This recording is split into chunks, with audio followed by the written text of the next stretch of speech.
Supreme court ನ observation ಬಗ್ಗೆ ಮಾತನಾಡ್ತಾ ಇದ್ವಿ ದಿನೇಶ್ ಸರ್ ಹಾಗೆ ಕೀರ್ತಿ ಅವರೇ. ಇವಾಗ ಜನಕ್ಕೆ ಎಷ್ಟು ಗೊಂದಲ ಆಗ್ಬಿಟ್ಟಿದೆ ಅಂದ್ರೆ, ಬಹುಶಃ ಫಸ್ಟ್ ದಿನೇಶ್ ಅವರು ಉತ್ತರ ಕೊಡ್ಲಿ, ಅದಾದ್ಮೇಲೆ ಕೀರ್ತಿ ಅವರು ಉತ್ತರ ಕೊಡಿ. ಜನಕ್ಕೆ ಎಷ್ಟು ಗೊಂದಲ ಆಗ್ಬಿಟ್ಟಿದೆ ಅಂತಂದ್ರೆ, ನ್ಯಾಯ ಬೇಕಾಗಿದ್ದು ಸೌಜನ್ಯಕ್ಕೆ ಅದನ್ನ ಒಂದನ್ನು ಮಾತ್ರ ಮಾಡ್ಕೊಂಡು ಹೋಗಿದ್ದಿದ್ರೆ ಚೆನ್ನಾಗಿರ್ತಾ ಇತ್ತು. ಆದ್ರೆ ಈಗ ಚಿನ್ನಯ್ಯನ ಕರ್ಕೊಂಬಂದ್ರಿ, ಈಗ ಚಿನ್ನಯ್ಯ ಸುಳ್ಳು ಹೇಳ್ತಿದ್ದಾನೆ ಅಂತೀರಿ. ಸುಜಾತಾ ಭಟ್ನ ಕರ್ಕೊಂಬಂದ್ರಿ, ಸುಜಾತಾ ಭಟ್ ನಮಗೂ ಮೋಸ ಮಾಡಿದ್ರು ಅಂತೀರಿ. ಹಾಗಾದ್ರೆ ನಿಮ್ಮ ಯಾವ ವರ್ಷನ್ ಅನ್ನ ಎಷ್ಟರ ಮಟ್ಟಿಗೆ ಮಾತ್ರ ನಂಬೇಕು ಜನ? ಈಗ ಸತ್ಯದ ಹೋರಾಟ ಅಂದ್ರೆ ಅದಕ್ಕೆ ಒಂದೇ ಮಾರ್ಗ ಇರ್ಬೇಕಪ್ಪ, ಅಲ್ಟಿಮೇಟ್ಲಿ ಡೆಸ್ಟಿನೇಷನ್ ಸತ್ಯ. ಈ ಸತ್ಯದ ಮಧ್ಯೆ ಬಂದ ಕವಲುಗಳು ಇಲ್ಲ ಇಲ್ಲ ಅದನ್ನ ನಂಬೇಡಿ ಅವೆಲ್ಲ ಸುಳ್ಳು, ಈ ಸುಜಾತಾ ಭಟ್ ಇಲ್ಲ ಇಲ್ಲ ಅವ್ರನ್ನ ನಂಬೇಡಿ ಅವ್ರು ಸುಳ್ಳು, ಚಿನ್ನಯ್ಯ ಇಲ್ಲ ಇಲ್ಲ ಇವಾಗ ಸುಳ್ಳು ಹೇಳ್ತಿದ್ದ ನಂಬೇಡಿ, ಹಿಂಗ್ ಯಾಕೆ ಅಂತ ಹೇಳಿ ಸತ್ಯದ ಪರವಾದ ಹೋರಾಟ ಇರಬೇಕು. ಈ ಕವಲುಗಳು ಯಾಕೆ ಬೇಕಿತ್ತು ಅಂತ ಹೇಳಿ. ಸೌಜನ್ಯ ಹೋರಾಟದಲ್ಲಿ ನೀವೀಗ ಹೇಳ್ತೀರಿ ಇಷ್ಟು ವರ್ಷ ಆಯ್ತು ಅದನ್ನೇ ಹೋರಾಟ ಮಾಡ್ಕೊಂಡು ಬರ್ತಿದ್ದೀರಿ, ಅದ್ರ ಯಾಕೆ ಇದ್ ಮಾಡ್ಲಿಲ್ಲ ಅಂತ. ಆದ್ರೆ ಅವಾಗ್ಲೂ ಕೂಡ ಸೌಜನ್ಯ ಹೋರಾಟಕ್ಕೆ ಇವತ್ತಿಗೆ ಹೋರಾಟ ಮಾಡುವ ಹೆಚ್ಚಿನ ಮಾಧ್ಯಮದವರು ಬುರುಡೆ ಪ್ರಕರಣದಲ್ಲಿ ಯಾರು ಬಂದಿದ್ದಾರೆ? ಬೇರೆ ಬೇರೆ ಕಾರಣಗಳು ಇತ್ತಲ್ಲ. ಬಿಡಿ, ಆಯ್ತು ಬಿಡಿ, ಈಗಲೂ ಇದೆ. ಈಗಿಲ್ಲ ಸರ್, ಅದಕ್ಕೆ ನೋಡಿ ನಾನು ವೀರೇಂದ್ರ ಹೆಗಡೆ ಅಂದಾಗ್ಲೂ ಸುಮ್ನಿದ್ದೀನಿ, ಹರ್ಷೇಂದ್ರ ಅಂದ್ರೂ ಸುಮ್ನಿದ್ದೀನಿ, ನಿಶ್ಚಲಲ್ಲಿ ಸುಮ್ನಿರ್ತೀನಿ. ಸ್ಟೇ ಇಲ್ಲ ಇವಾಗ ಮಾತಾಡಿ. ಜನರಿಗೆ ಸತ್ಯ ಯಾವುದು ಸುಳ್ಳು ಯಾವುದು ಅಂತ ಅರ್ಥ ಆಗ್ತಿದೆ. ಹೋರಾಟಗಾರರು ತಪ್ಪು ಮಾಡಿದ್ರು ಕೂಡ ಅದನ್ನು ನೋಡ್ತಾ ಇದ್ದಾರೆ.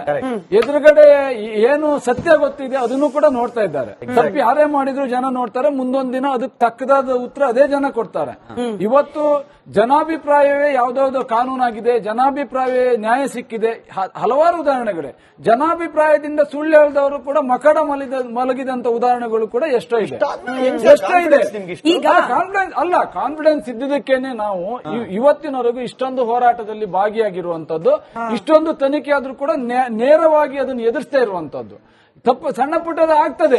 ಒಂದು ನೂರಾರು ಜನ ಹೋರಾಟ ಮಾಡುವಾಗ ಒಬ್ರದ ಇಬ್ಬರದ ತಪ್ಪುಗಳು ಬರ್ತದೆ. ಅದನ್ನೇ ಇಡೀ ಹೋರಾಟ ತಪ್ಪು ಅಂತ ಹೇಳಿ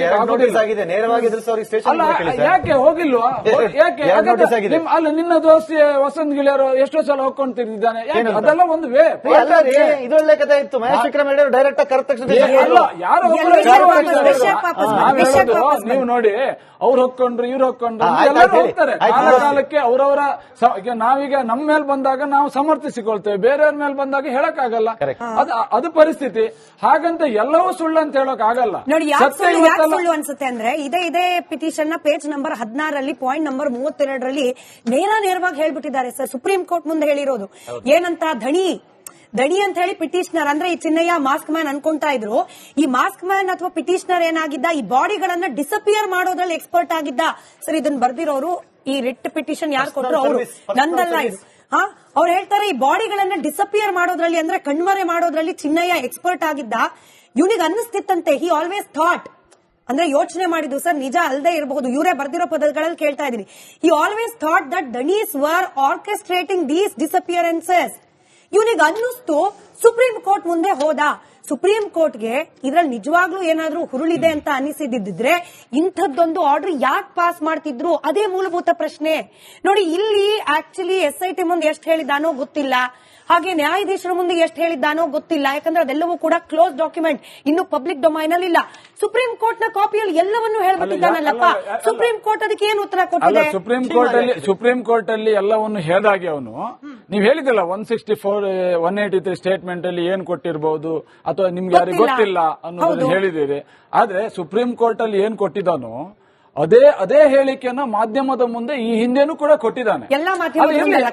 ಕೆಲವೊಂದು ಮಾಧ್ಯಮದ ಮುಂದೆ ಕೊಟ್ಟಿದ್ದಾನೆ. ಅವನ ಹೇಳಿಕೆ ಆಯ್ದ ಇರ್ಲಿ, ಅವನಿಗೆ ಬೇಕಾದಿರ್ಲಿ, ಯಾವುದೋ ಒಂದೇ ಮಾಧ್ಯಮದ ಇರ್ಲಿ, ಯಾವುದೇ ಇದ್ರೂ ಕೂಡ ಆಯ್ತು ಇರ್ಲಿ, ಯಾರ ಹೇಳಿನೇ ಕೊಟ್ರಂತ ಮಾಡುವ. ಯಾರ ಹೇಳಿನೇ ಕೊಟ್ಟಿದ್ರು ಕೂಡ ಆ ಮಾಧ್ಯಮದ ಮುಂದೆ ಏನ್ ಹೇಳಿದಾನೋ ಅದನ್ನು ಕೂಡ ಅದ್ರ ಮುಂದೆ ಅಲ್ಲ 183 ಅಲ್ಲೂ ಅದನ್ನ ಹೇಳಿದಾನಲ್ಲ. ಇದಕ್ಕೆಲ್ಲ ಉತ್ತರ ಇನ್ನು ಬರ್ತದಲ್ಲ. ನೀವ್ ಯಾಕೆ ಈಗಲೇ ಇನ್ನು ಎಲ್ಲಿಗೆ ಮುಗಿತಾ? ಚೀಮಾರಿ ಹಾಕಿರೋದಲ್ಲ, ಚೀಮಾರಿ ಈ ರೀತಿ ಬಂದಿರ್ಬೋದು. ಚೀಮಾರಿ ಅಲ್ಲ, ಚೀಮಾರಿ ಹಣ ಹೌದು ಅಲ್ಲ. ಹೇಳಿ ನೀವ್ ಹೇಳಿ ಅಲ್ಲ, ನೀವ್ ಹೇಳಿ ನಿಮ್ಮ ಅಭಿಪ್ರಾಯ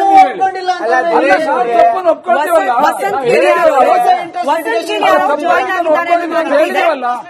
ಹೌದ್ರಿ, ಸ್ವಾಗತ ಕೋರಿರೋದು ಅಂದ್ರೆ ಇಲ್ಲ ದಿನೇಶ್ ಅವರೇ, ದಯವಿಟ್ಟು ಅರ್ಥ ಮಾಡ್ಕೊಳ್ಳಿ. ಸರ್ವೋಚ್ಚ ನ್ಯಾಯಾಲಯದಲ್ಲಿ ಚೀಮಾರಿನೇ ಮಾಡಿದ್ದೀವಿ ಅಂತ ಹೇಳೋದಕ್ಕೆ ಹೋಗಲ್ಲ. ಅದಕ್ಕೊಂದು ಸ್ಟೇಟಸ್ ಇದೆ.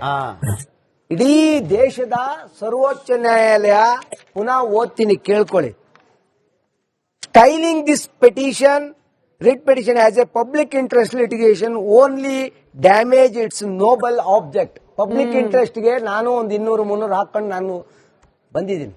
ಕೈ ಬಾಯಿ ಇನ್ನೊಂದನ್ನು ಎಲ್ಲನೂ ಕ್ಲೀನ್ ಆಗಿ ಇಟ್ಟು ಹಾಕಿರ್ತೀವಿ ನಾವು. ನಮ್ಮ ಮೇಲೆ ಯಾರಾದ್ರೂ ಒಂದು ಬ್ಲ್ಯಾಕ್ ಸ್ಪಾಟ್ ತೋರಿಸ್ಬಿಡ್ಲಿ.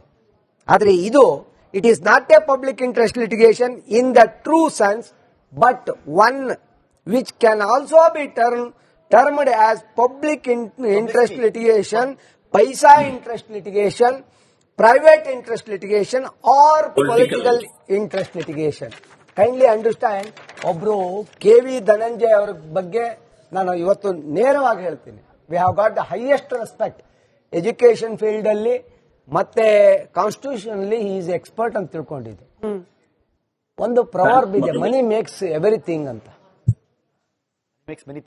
ಮನಿ ಮೇಕ್ಸ್ ಒಂದ್ ನಿಮಿಷ ನಾನು ಹೇಳೋರಿಗೆ ಕೇಳಿ. ಹೇಳಿ. ನಿಮ್ಮ ಇದು ಹೇಗಿದೆ ಅಂತ ಗೊತ್ತಿಲ್ಲ, ಎಲಾಬರೇಟ್ ಮೈಂಡ್ ವ್ಯಾಪ್ತಿ. ಇದು ಸುಪ್ರೀಂ ಕೋರ್ಟ್ ಇಂದು ಅದೆಲ್ರಿ ಚೀಮಾರಿ ಹಾಕಿದ್ದಾರೆ, ಅದೆಲ್ರಿ ಚೀಮಾರಿ ಹಾಕಿದ್ದಾರೆ ಅಂತ ಕೇಳ್ತಾನೆ ಇದ್ದೀರಿ. ಆಗ್ಲಿಂದ ನಾನು ನೋಡ್ತಾ ಇದ್ದೀನಿ. ಒಬ್ಬ ಮನುಷ್ಯನಿಗೆ ಒಂದು ಈ ತರ 2 ಲೈನ್ ಬಂದ್ರೆ ಸಾಕು, ಅದನ್ನೇ ಈ ನಮ್ಮ ಹೈಕೋರ್ಟ್ ಆಗಿರೋ ಒಂದು 5 ಲಕ್ಷ ಕಾಸ್ಟ್ ಹಾಕಿ ಡಿಸ್ಮಿಸ್ ಮಾಡಿ ಒಗಿತಿದ್ರು. ಯಾಕೆಂದ್ರೆ ಇಲ್ಲಿ ಈ ಜಡ್ಜ್ ಅಲ್ಲಿ ಒಬ್ರು ಕರ್ನಾಟಕದ ಜಡ್ಜು, ಕರ್ನಾಟಕದ ಇಂದ ಹೋದಂತ ಜಡ್ಜ್ ಮುಂದೊಂದಿನ ಸುಪ್ರೀಂ ಕೋರ್ಟ್ ಚೀಫ್ ಜಸ್ಟಿಸ್ ಆಗ್ತಾರೆ. ಅವ್ರಿಗೆ ಅವ್ರದೇ ಉಲ್ಲೇಖ ಮಾಡಿದ್ದಕ್ಕೆ ನಾಳೆ ದಿನ ಸೋಷಿಯಲ್ ಮೀಡಿಯಾದಲ್ಲಿ ಯೂಟ್ಯೂಬ್ ಅಲ್ಲಿ ಯಾರೋ ಬಂದ್ಬಿಟ್ಟು ಕರ್ನಾಟಕದವ್ರು ನೋಡಿ ಅವ್ರ ಮೇಲೆ ಪ್ರಭಾವ ಇದೆ. ನಾನು ನೀವು ಹೇಳಿ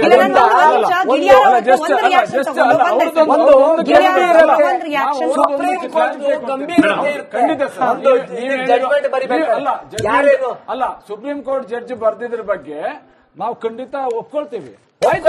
ಒಪ್ಕೊಳ್ಳೇಬೇಕು.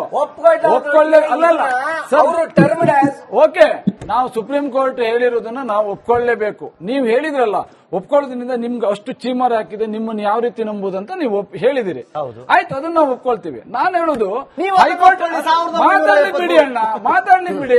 ಹೈಕೋರ್ಟ್ ಅಲ್ಲೂ ಕೂಡ ಸೇಮ್ ವಿಚಾರ, ಬೇರೆ ವಿಚಾರದಲ್ಲಿ ವೀರೇಂದ್ರ ಹೆಗ್ಡೆಗೂ ಕೂಡ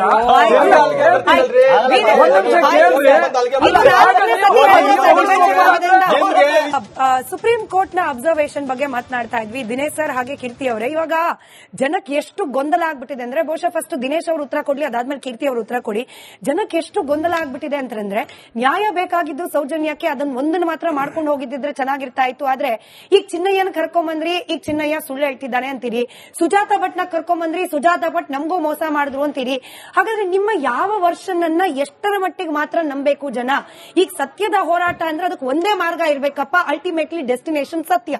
ಈ ಸತ್ಯದ ಮಧ್ಯೆ ಬಂದ ಕವಲುಗಳು ಇಲ್ಲ ಇಲ್ಲ ಅದನ್ನ ನಂಬೇಡಿ, ಅವೆಲ್ಲ ಸುಳ್ಳು. ಈ ಸುಜಾತ ಭಟ್ ಇಲ್ಲ ಇಲ್ಲ ಅವ್ರನ್ನ ನಂಬೇಡಿ, ಅವ್ರು ಸುಳ್ಳು. ಚಿನ್ನಯ್ಯ ಇಲ್ಲ ಇಲ್ಲ ಇವಾಗ ಸುಳ್ಳು ಹೇಳ್ತಿದ್ದ ನಂಬೇಡಿ.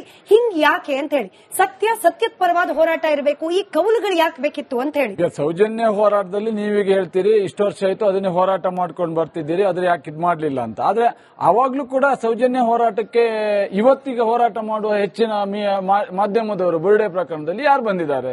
ಬೇರೆ ಬೇರೆ ಕಾರಣಗಳಿಂದಲ್ಲ. ಸರಿ, ಅದು ಬಿಡಿ, ಆಯ್ತು ಆಯ್ತು ಬಿಡಿ. ಈಗಲೂ ಇದೆ. ಈಗಿಲ್ಲ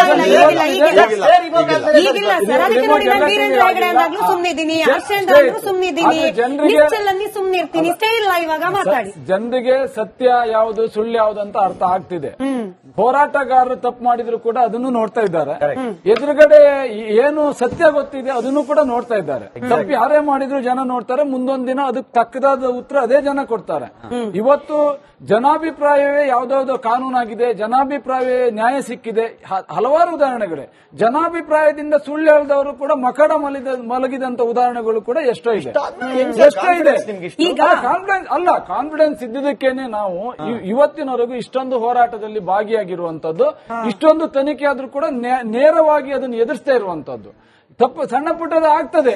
ಒಂದು ನೂರಾರು ಜನ ಹೋರಾಟ ಮಾಡುವಾಗ ಒಬ್ರದ ಇಬ್ಬರದ ತಪ್ಪುಗಳು ಬರ್ತದೆ. ಅದನ್ನೇ ಇಡೀ ಹೋರಾಟ ತಪ್ಪು ಅಂತ ಹೇಳಿ ಆಗೋದಿಲ್ಲ. ನೇರವಾಗಿ ಎದುರಿಸೋರಿಗೆ ಸ್ಟೇಷನ್ ಅಲ್ಲ, ಯಾಕೆ ಹೋಗಿಲ್ವಾ? ಯಾಕೆ ಅಲ್ಲ, ನಿನ್ನ ದೋಸ್ತಿ ವಸಂತ್ ಗಿಳಿಯರು ಎಷ್ಟೋ ಸಲ ಹೋಗ್ಕೊಂಡು ತಿರುಗಿದ್ದಾನೆ. ಅದೆಲ್ಲ ಒಂದು ವೇ. ಇದೊಳ್ಳೆ ಕಥೆ ಇತ್ತು. ಮಹೇಶ್ ವಿಕ್ರಮ್ ಹೆಗಡೆ ಡೈರೆಕ್ಟ್ ಆಗಿ ಕರೆದ ತಕ್ಷಣ ಅಲ್ಲ, ಯಾರು ನೀವು ನೋಡಿ, ಅವ್ರು ಹೊಕ್ಕೊಂಡ್ರು ಇವ್ರು ಹೊಕ್ಕೊಂಡ್ರು ಎಲ್ಲರೂ ಹೋಗ್ತಾರೆ. ಕಾಲಕ್ಕೆ ಅವರವರ ನಾವೀಗ ನಮ್ಮ ಮೇಲೆ ಬಂದಾಗ ನಾವು ಸಮರ್ಥಿಸಿಕೊಳ್ತೇವೆ, ಬೇರೆಯವ್ರ ಮೇಲೆ ಬಂದಾಗ ಹೇಳಕ್ಕಾಗಲ್ಲ. ಅದು ಪರಿಸ್ಥಿತಿ. ಹಾಗಂತ ಎಲ್ಲವೂ ಸುಳ್ಳು ಅಂತ ಹೇಳಕ್ ಆಗಲ್ಲ. ನೋಡಿ, ಯಾಕೆ ಸುಳ್ಳು ಅನ್ಸುತ್ತೆ ಅಂದ್ರೆ ಇದೇ ಪಿಟಿಷನ್ ನ ಪೇಜ್ ನಂಬರ್ 16ರಲ್ಲಿ ಪಾಯಿಂಟ್ ನಂಬರ್ 32ರಲ್ಲಿ ನೇರವಾಗಿ ಹೇಳ್ಬಿಟ್ಟಿದ್ದಾರೆ ಸರ್. ಸುಪ್ರೀಂ ಕೋರ್ಟ್ ಮುಂದೆ ಹೇಳಿರೋದು ಏನಂತ, ದಣಿ ಅಂತ ಹೇಳಿ ಪಿಟಿಷನರ್ ಅಂದ್ರೆ ಈ ಚಿನ್ನಯ್ಯ ಮಾಸ್ಕ್ ಮ್ಯಾನ್ ಅನ್ಕೊಂತಾ ಇದ್ರು. ಈ ಮಾಸ್ಕ್ ಮ್ಯಾನ್ ಅಥವಾ ಪಿಟಿಷನರ್ ಏನಾಗಿದ್ದ, ಈ ಬಾಡಿಗಳನ್ನ ಡಿಸಪಿಯರ್ ಮಾಡೋದ್ರಲ್ಲಿ ಎಕ್ಸ್ಪರ್ಟ್ ಆಗಿದ್ದ ಸರ್. ಇದನ್ನ ಬರ್ದಿರೋರು, ಈ ರಿಟ್ ಪಿಟಿಷನ್ ಯಾರು ಕೊಟ್ಟರು ಅವರು, ನಂದಲ್ಲ ಇದು. ಅವ್ರು ಹೇಳ್ತಾರೆ ಈ ಬಾಡಿಗಳನ್ನ ಡಿಸಪಿಯರ್ ಮಾಡೋದ್ರಲ್ಲಿ ಅಂದ್ರೆ ಕಣ್ಮರೆ ಮಾಡೋದ್ರಲ್ಲಿ ಚಿನ್ನಯ್ಯ ಎಕ್ಸ್ಪರ್ಟ್ ಆಗಿದ್ದ. ಇವನಿಗೆ ಅನ್ನಿಸ್ತಿತ್ತಂತೆ, ಹಿ ಆಲ್ವೇಸ್ ಥಾಟ್ ಅಂದ್ರೆ ಯೋಚನೆ ಮಾಡಿದ್ದು ಸರ್, ನಿಜ ಅಲ್ಲದೆ ಇರಬಹುದು, ಇವರೇ ಬರ್ದಿರೋ ಪದಗಳಲ್ಲಿ ಕೇಳ್ತಾ ಇದೀನಿ. He always thought that Danny's were orchestrating these disappearances. ಇವನಿಗೆ ಅನ್ನಿಸ್ತು, ಸುಪ್ರೀಂ ಕೋರ್ಟ್ ಮುಂದೆ ಹೋದ. ಸುಪ್ರೀಂ ಕೋರ್ಟ್ಗೆ ಇದ್ರಲ್ಲಿ ನಿಜವಾಗ್ಲೂ ಏನಾದ್ರೂ ಹುರುಳಿದೆ ಅಂತ ಅನಿಸಿದ್ರೆ ಇಂಥದ್ದೊಂದು ಆರ್ಡರ್ ಯಾಕೆ ಪಾಸ್ ಮಾಡ್ತಿದ್ರು, ಅದೇ ಮೂಲಭೂತ ಪ್ರಶ್ನೆ. ನೋಡಿ, ಇಲ್ಲಿ ಆಕ್ಚುಲಿ SIT ಮುಂದೆ ಎಷ್ಟು ಹೇಳಿದ್ದಾನೋ ಗೊತ್ತಿಲ್ಲ, ಹಾಗೆ ನ್ಯಾಯಾಧೀಶರ ಮುಂದೆ ಎಷ್ಟು ಹೇಳಿದ್ದಾನೋ ಗೊತ್ತಿಲ್ಲ. ಯಾಕಂದ್ರೆ ಅದೆಲ್ಲವೂ ಕೂಡ ಕ್ಲೋಸ್ ಡಾಕ್ಯುಮೆಂಟ್, ಇನ್ನು ಪಬ್ಲಿಕ್ ಡೊಮೈನ್ ಅಲ್ಲಿ ಇಲ್ಲ. ಸುಪ್ರೀಂ ಕೋರ್ಟ್ ನ ಕಾಪಿಯಲ್ಲಿ ಎಲ್ಲವನ್ನೂ ಹೇಳ್ಬಿಟ್ಟಿದ್ದಾನಲ್ಲಪ್ಪ. ಸುಪ್ರೀಂ ಕೋರ್ಟ್ ಅದಕ್ಕೆ ಏನು ಉತ್ತರ ಕೊಟ್ಟಿದೆ? ಸುಪ್ರೀಂ ಕೋರ್ಟ್ ಅಲ್ಲಿ ಎಲ್ಲವನ್ನು ಹೇಳಿದಾಗೆ ಅವನು, ನೀವ್ ಹೇಳಿದಿಲ್ಲ 164 183 ಸ್ಟೇಟ್ಮೆಂಟ್ ಅಲ್ಲಿ ಏನ್ ಕೊಟ್ಟಿರಬಹುದು ಅಥವಾ ನಿಮ್ಗೆ ಯಾರಿಗೆ ಗೊತ್ತಿಲ್ಲ ಅನ್ನೋದನ್ನ ಹೇಳಿದ್ದೀರಿ. ಆದ್ರೆ ಸುಪ್ರೀಂ ಕೋರ್ಟ್ ಅಲ್ಲಿ ಏನ್ ಕೊಟ್ಟಿದ್ದಾನೋ ಅದೇ ಹೇಳಿಕೆಯನ್ನ ಮಾಧ್ಯಮದ ಮುಂದೆ ಈ ಹಿಂದೆನೂ ಕೂಡ ಕೊಟ್ಟಿದ್ದಾನೆ. ಕೆಲವು ಮಾಧ್ಯಮದ ಮುಂದೆ ಕೊಟ್ಟಿದ್ದಾನೆ ಅವನ ಹೇಳಿಕೆ. ಆಯ್ದ ಇರ್ಲಿ, ಅವನಿಗೆ ಬೇಕಾದಿರ್ಲಿ, ಯಾವುದೋ ಒಂದೇ ಮಾಧ್ಯಮದಿರ್ಲಿ, ಯಾವುದೇ ಇದ್ರೂ ಕೂಡ ಆಯ್ತು ಇರ್ಲಿ. ಯಾರು ಹೇಳಿನೇ ಕೊಟ್ರಂತ ಮಾಡುವ, ಯಾರು ಹೇಳಿನೇ ಕೊಟ್ಟಿದ್ರು ಕೂಡ ಆ ಮಾಧ್ಯಮದ ಮುಂದೆ ಏನ್ ಹೇಳಿದಾನೋ ಅದನ್ನು ಕೂಡ ಅದ್ರ ಮುಂದೆ ಅಲ್ಲ 183 ಅಲ್ಲೂ ಅದನ್ನ ಹೇಳಿದಾನಲ್ಲ. ಇದಕ್ಕೆಲ್ಲ ಉತ್ತರ ಇನ್ನು ಬರ್ತದಲ್ಲ. ನೀವ್ ಯಾಕೆ ಈಗಲೇ ಇನ್ನು ಎಲ್ಲಿಗೆ ಮುಗಿತಾ? ಚೀಮಾರಿ ಹಾಕಿರೋದಲ್ಲ, ಚೀಮಾರಿ ಈ ರೀತಿ ಬಂದಿರ್ಬೋದಂತ. ಚೀಮಾರಿ ಅಲ್ಲ, ಚೀಮಾರಿ ನೀವು ಹಣ ಹೌದು ಅಲ್ಲ, ಹೇಳಿ ನೀವ್ ಹೇಳಿ ಅಲ್ಲ, ನೀವ್ ಹೇಳಿ ನಿಮ್ಮ ಅಭಿಪ್ರಾಯ ತಪ್ಪನ್ನು ಒಪ್ಕೊಳ್ತೀವಲ್ಲ.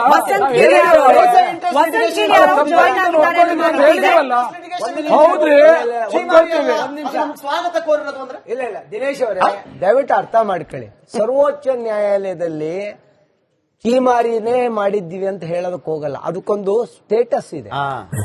ಇಡೀ ದೇಶದ ಸರ್ವೋಚ್ಚ ನ್ಯಾಯಾಲಯ, ಪುನಃ ಓದ್ತೀನಿ ಕೇಳ್ಕೊಳ್ಳಿ. Styling this petition, writ petition as a public interest litigation only damage its noble object. Public ಇಂಟ್ರೆಸ್ಟ್ಗೆ ನಾನು ಒಂದು 200-300 ಹಾಕೊಂಡು ನಾನು ಬಂದಿದ್ದೀನಿ. ಕೈ ಬಾಯಿ ಇನ್ನೊಂದನ್ನು ಎಲ್ಲನೂ ಕ್ಲೀನ್ ಆಗಿ ಇಟ್ಟು ಹಾಕಿರ್ತೀವಿ ನಾವು. ನಮ್ಮ ಮೇಲೆ ಯಾರಾದರೂ ಒಂದು ಬ್ಲ್ಯಾಕ್ ಸ್ಪಾಟ್ ತೋರಿಸ್ಬಿಡ್ಲಿ. ಆದರೆ ಇದು it is not A public interest litigation in the true sense, but one which can also be termed as public interest litigation, paisa interest litigation, private interest litigation or political interest litigation. Kindly understand, ಒಬ್ರು KV Dhananjaya ಅವರ ಬಗ್ಗೆ ನಾನು ಇವತ್ತು ನೇರವಾಗಿ ಹೇಳ್ತೀನಿ. We have got the highest respect education field ಅಲ್ಲಿ, ಮತ್ತೆ constitution ಅಲ್ಲಿ ಹಿ ಈಸ್ ಎಕ್ಸ್ಪರ್ಟ್ ಅಂತ ತಿಳ್ಕೊಂಡಿದ್ದೆ. ಒಂದು ಪ್ರವರ್ಬ್ ಇದೆ, ಮನಿ ಮೇಕ್ಸ್ ಎವ್ರಿಥಿಂಗ್ ಅಂತ. ಮನಿ ಮೇಕ್ಸ್ ಒಂದ್ ನಿಮಿಷ ನಾನು ಹೇಳೋರಿಗೆ ಕೇಳಿ. ಹೇಳಿ. ನಿಮ್ಮ ಇದು ಹೇಗಿದೆ ಅಂತ ಗೊತ್ತಿಲ್ಲ, ಎಲಾಬರೇಟ್ ಮೈಂಡ್ ವ್ಯಾಪ್ತಿ.